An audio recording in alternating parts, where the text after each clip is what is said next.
شهدنا وياكم وتابعنا فبركه. صاحبة ذلك الشوط بانفراد تام بدون اي تعليمات. سلامنا وتحياتنا الى مرغم. تهنئتنا والناموس السيد حمد بن راشد بن حمد بن غدير الاكتبي. ومشكور يا الحميدي على المتابعه. مشكور يا الدينمو من قدم لنا تلك الذلول العملاقه صاحبه الرصيد الحافل. ننتقل وياكم الى شوط جديد، شوط من اشواط الخير والمحبه والسلام. انه الشوط الثالث ويعتبر الشوط الاول للزمول المحليات الاصايل. وانتم تتابعون اشعار حمد بن راشد بن حمد بن غدير الاكتبي يقدم لنا اساطير الهجن والتحديات والاثاره دائما مع الاشواط الحساسه. قدم الكثير والكثير، هكذا يقدم لنا على ارضيه هذا الميدان، يقدم لنا سرحان بهذا الشوط. الله الله الله على هذا الانطلاق لاشعار حمد بن راشد بن حمد بن غدير الاكتبي. وكل اسم يتواجد بشعار بن غدير ياتي بالرصيد الحافل. وهذا هو سرحان صاحب الشداد بسن الثنايا بميدان الوثبه، وصاحب الخنجر بميدان الشحانيه بدوله قطر الشقيقه. ويتواجد بالعديد والعديد من الانجازات. ينطلق الان سرحان على مقدمه الشوط.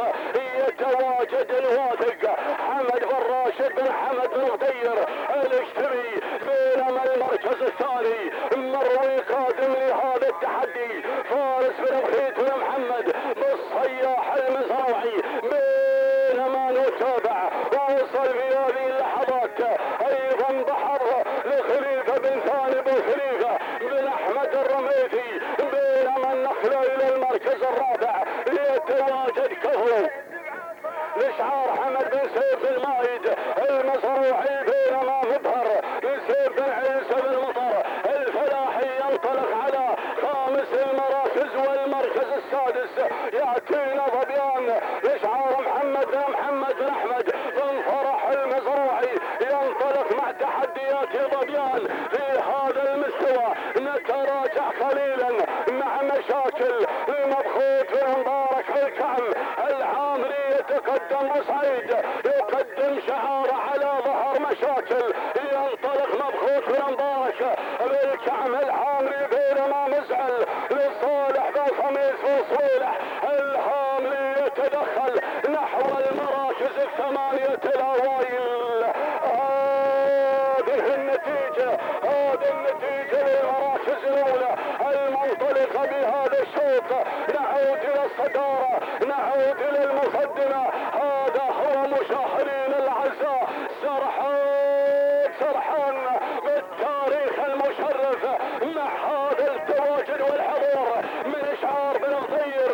يا سلام، يقدمون لنا سرحان اشعار حمد بن راشد بن حمد بن غدير. يا ما شبع سلامات ابن مرغم عن طريق هذا الشعار. يا ما سقاهم سلامات اشعار بن غدير. يتواجد ومتحف من الرموز من خلال وجود اشعار حمد بن راشد بن حمد بن غدير ومحمد بن راشد بن حمد بن غدير. الله الله الله، الدينمو يتابع سرحان على مقدمة الشوط. يسيطر من البداية كل السيطرة. مشاهدين الاعزاء تجهيزا لخوض المنافسات والتحديات والمناسبات القادمة في المحافل الكبرى حول ايضا وتحديات الرموز. يتواجد سرحان على بداية الشوط. اشعار بن غدير بمتابعة الدينمو. نتابع المركز الثاني ياتينا بحر لخليفة بن ثاني بن خليفة بن احمد الرميثي. ياتي بهذا البحر العميق الله بتواجده على ثاني المراكز. بينما المركز الثالث بنتابع الوصول والتحدي ايضا اشعار حارس بن وخيت بن محمد بن صياح. ينتقل الى المركز الثالث من خلال وجود مروي اللي وصل في هذه اللحظات. بينما المركز الرابع مشاكل مبخوت مبارك والكعب العامري. والدخول من اشعار السيد سيف بن عيسى بن مطر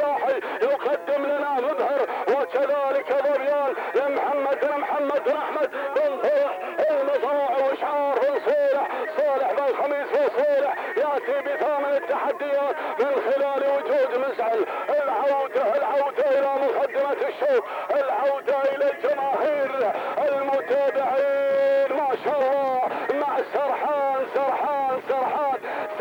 في المقدمة. سرحان، هذا الذيب سرحان ما شاء الله تبارك الله على حضوره الكبير والممتاز، ويبحثون دائما عن الانجازات الكبيرة، يبحثون عن السيوف، يبحثون عن الشلافي، يبحثون عن الخناجر والأشدة، ودائما متحف بن غدير موجود ايضا مرصق بالذهب من خلال السيوف.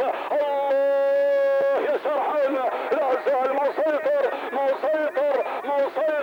والجماهير تحيي هذا الشعار من خلال وجود سرحان. اشعار حمد بن راشد بن حمد بن غدير الاشتبي، بينما المركز الثاني اشوف التواجد من بحر الخليفه بن ثاني بن خليفه بن احمد الرميثي ياتي على المركز الثاني، والمركز الثالث مروي لفارس بن مخيت بن محمد المزروعي. العوده الى سرحان، العوده الى الجماهير المتابعين دائما لسرحان على الصداره المقدمه، يسيطر كل السيطره. اشعار حمد بن راشد بن حمد بن غدير الاشتبي ياتي بسرحان صاحب السجل الحافل والتاريخ المشرف دائما بحضور اشعار بن غدير. وتابع الوصول الاسامي تقترب من سرحان. يا دينامو اشوف الخوالان والتغيير اللي جرى وطرى بهذه اللحظات من بحر غير خليفه بن ثاني بن خليفه بن احمد الرميثي، وكذلك الوصول من مروي ياتي فارس بن مخيت بن محمد بالصياح يروي لنا حكايه وقصه هذا الشوط على المركز الثاني. يتقدم مروي المنافسه والتحدي ما بين اشعار ايضا الرميثي بن ثاني خليفه بن ثاني بن خليفه بن احمد الرميثي. ابناء السمحه يتواجدون مع بحر يخوض هذا البحر العميق على ارضيه ميدان الظهر. يا سلام يا بن ثاني، يتواجد خليفه بن ثاني بن خليفه بن احمد الرميثي مع بحر مروي على المركز الثاني فارس بن مخيت بن محمد بن صياح المزروعي. ولكن الشوط خلاص مع بحر يرقص على الصداره بالمقدمه، ياتي بناموس شوط الزمون المحليات الاول على ارضيه ميدان الظهر. والسمحه سلام من الله عليكم. خليفه بن ثاني بن خليفه بن احمد الرميثي ياتي مع بحر من خلال هذا الفوز والانتصار. المركز الثاني مروي لفارس بن مخيت بن محمد بن صياح. المركز الثالث سرحان، وما ادراك ما سرحان لاشعار حمد بن راشد بن حمد بن غدير. والمركز الرابع هنالك مشاكل مبفوت المبارك بالكعب العامري. خامسا ايضا اتانا ظبيان محمد بن فرح المزروع، التوقيت زمن 9 دقائق 51 ثانيه، 1 جزء من الثانيه تعنينا والناموس. مع هذا الفوز والانتصار لاشعار خليفه بن ثاني بن خليفه بن احمد الرميثي من تفوق مع بحر. يهدي السلامات لابناء السمحه.